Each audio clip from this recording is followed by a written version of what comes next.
تھے اور ہم سب کے محبوب جناب اقدس حضرت مولانا مفتی محمد اسرار صاحب دامت برکاتہم جو جامعہ مزہ علوم سے تشریف لائے ہیں، درخواست کرتا ہوں کہ حضرت والا اجمالاً اور بہت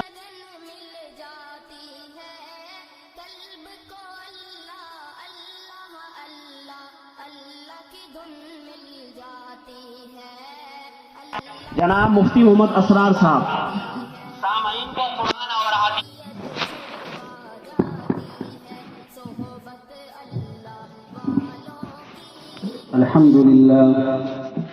الحمد لله نحمده ونستعينه ونستغفره ونؤمن به ونتوكل عليه ونعوذ بالله من شرور أنفسنا ومن سيئات أعمالنا من يهده الله فلا مضل له ومن يضلله فلا هادي له ونشهد أن لا إله إلا الله وحده لا شريك له ونشهد أن سيدنا ومولانا محمدا عبده ورسوله أما بعد فأعوذ بالله من الشيطان الرجيم بسم الله الرحمن الرحيم هذا كتاب أنزلناه مباركا فاتبعوه واتقوا لعلكم ترحمون.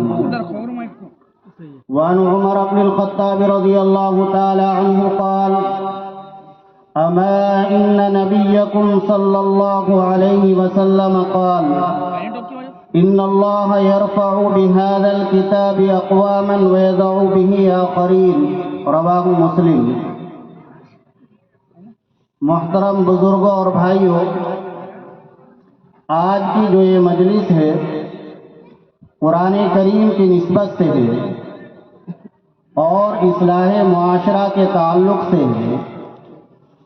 ان دونوں موضوع سے متعلق بہت مختصر وقت میں قرآن و حدیث کی روشنی میں کچھ معروضات پیش کرنے کی کوشش کروں گا انشاءاللہ. آپ حضرات سے گزارش ہے کہ آپ قرآن و حدیث کے ادب و احترام کے ساتھ اور ان کی عظمت کے ساتھ اللہ اور رسول کی باتوں کو بغور سنیں، اور ہماری نیت صحیح ہونی چاہیے. اس طرح کی مجلسوں میں، اس طرح کے جلسوں میں ہمارا کافی وقت خرچ ہوتا ہے. اگر بغیر نیت کے یا غلط نیت کے ساتھ ہم اس طرح کے جلسوں میں شریک رہیں گے تو اس سے کوئی فائدہ نہیں ہوگا. نیت نہیں ہے تب بھی کوئی ثواب نہیں ملے گا، غلط نیت ہے تب تو ثواب کے بجائے الٹا عذاب ہوگا. صحیح نیت ہونی چاہیے کہ ہم اللہ کو راضی کرنے کے لیے اس طرح کے جلسوں کو منعقد کر رہے ہیں اور اس طرح کے جلسوں میں شرکت کر رہے ہیں. اللہ کو راضی کرنا ہمارا مقصد ہے اور عمل کی نیت سے سنیں. قرآن کریم کی ایک آیت شریفہ پڑھی ہے جس میں قرآن کا پیغام ہمیں سنایا جا رہا ہے. اللہ فرما رہے ہیں: ھذا کتاب انزلناہ مبارک. اس کتاب کو ہم نے برکت والی بنا کر نازل کیا ہے. قرآن کریم کو ہم نے برکت والی کتاب بنا کر نازل کیا ہے. میرے خیال سے گزارش ہے جو حضرات کرسیوں پر تشریف فرما ہے یہ درمیان کا خلا پہلے پر کر لے. اگر کوئی عذر نہ ہو نیچے بیٹھنے میں تو آگے تشریف لے آئے، یہ ذرا مناسب سا نہیں معلوم ہو رہا. تو یہ قرآن اللہ فرما رہے ہیں ہم نے اس کو برکت والی بنا کر نازل فرمایا ہے. فَاتَّبِعُوهُ. تم لوگ اس قرآن کریم کی ہدایات، اس کے احکام پر عمل کرو. وَاتَّقُوا. اور اللہ سے ڈرو، قرآن کریم کی خلاف ورزی کرنے سے بچو، تم پر اللہ کی رحمتیں نازل ہوں. تو قرآن کا پیغام امت سے یہ ہے کہ قرآن سے امت وابستہ ہو جائے، اپنی زندگی کو قرآن کے مطابق بنا لے. یہ قرآن اللہ کی بہت عظیم الشان کتاب ہے.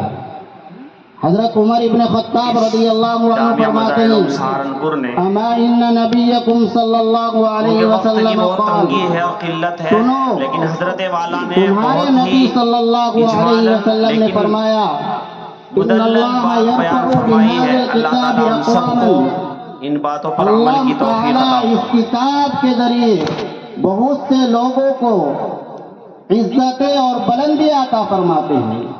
جو لوگ قرآن کریم کے حقوق ادا کرتے ہیں، قرآن کریم کو پڑھنا سیکھتے ہیں، اس کی تلاوت کرتے ہیں، قرآن کریم کے معانی کو سنتے ہیں، سمجھتے ہیں، قرآن کریم کے احکام کو معلوم کرتے ہیں اور ان کے مطابق اپنی زندگی کو گزارتے ہیں، اللہ تعالیٰ ان لوگوں کو عزتیں اور بلندیاں اور وہ اونچا مقام نصیب فرماتے ہیں کہ جو بڑی بڑی دنیاوی ڈگریاں حاصل کرنے سے بھی حاصل نہیں ہوتا۔